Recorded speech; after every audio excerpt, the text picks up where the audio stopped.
आखिर के अंदर हमको सिर्फ 6 फीट जमीन की जरूरत होती है या मुट्ठी भर ऐश रखने के लिए जगह चाहिए होती है. We don't need any of this warring and violent factors in our lives. And I truly believe that all of us should wake up in the morning and believe in world peace. We should have good thoughts about world peace.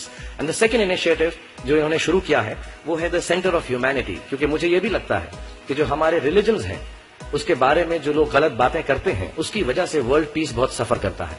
And I truly believe, like the book says, a beautiful line which I'm going to write and keep on my table, which says the world does not need a new religion. That's what Sarshri says. What it needs is the thread of understanding that can bind all religions together. आज हमको इसमें बहुत सच्चाई है. आज हमको कोई नया रिलीजन नहीं चाहिए, एक और हमको नया डिसिप्लिन नहीं चाहिए. As a matter of fact हमको ये गुडनेस चाहिए कि हर दूसरे के रिलीजन को हम समझें और उस रिलीजन की इज्जत करें, उससे प्यार करें. क्योंकि रिलीजन सिर्फ एक डिसिप्लिन है, एक तरीका है, एक नजरिया है अपना जीवन को जीने का. और एक परमात्मा है, सुपर पावर है, सुपर बीइंग है, अल्लाह मियां है. What ever name you give it, it's all the same. And I think this initiative of creating this centre for humanity which is a secular centre which says कि Sunday को वो church होगा, Monday को वो एक Hindu temple होगा, मंगलवार को वो worship place for the Jains होगा, वेडनेसडे को it could be a Buddhist area, gurdwara on Thursday, and on Friday you come and read namaz there, on Saturday it would take the shape of a Jewish synagogue. I think it's one of the greatest initiatives being taken anywhere in the world, and we all should follow that.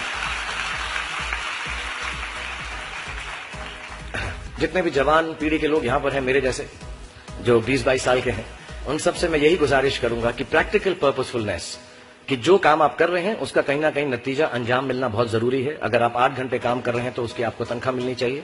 अगर आप फिल्मों में काम कर रहे हैं तो आपको उसके लिए अवार्ड मिलना चाहिए. जो भी मटेरियल चीज आपके दिल में है उसकी आस्था, उसका दिमाग में, उसको हमेशा रखें.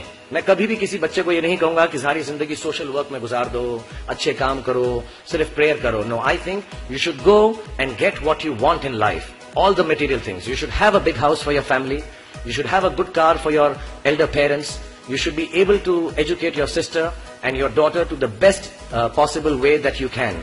Please do all that, but somewhere in your heart remember that each job that you do, जो भी कार्य आप करें, जो भी काम आप करें, उससे कहीं ना कहीं ह्यूमैनिटी का कुछ ना कुछ पॉजिटिव होना जरूरी है, कहीं ना कहीं पर उनका बढ़ावा होना जरूरी है. If you keep that thought in mind, मैं भी आपको बताऊंगा, कुछ लोगों ने स्टीव जॉब्स के बारे में सुना होगा, अभी अभी रिसेंटली उनका देहांत हुआ. उनको कैंसर था, पैनक्रियाटिक कैंसर था, एंड उन्होंने एप्पल कंपनी सबसे बड़ी कंपनी मानी जाती है दुनिया के अंदर आजकल.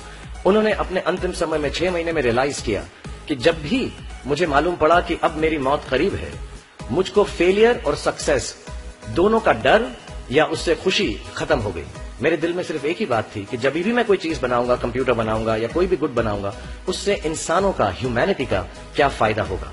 So I want to tell all the youngsters, please do whatever you want to do in terms of being well off materially, but somewhere keep a spiritual thought that the world should be a better place because you were born in it.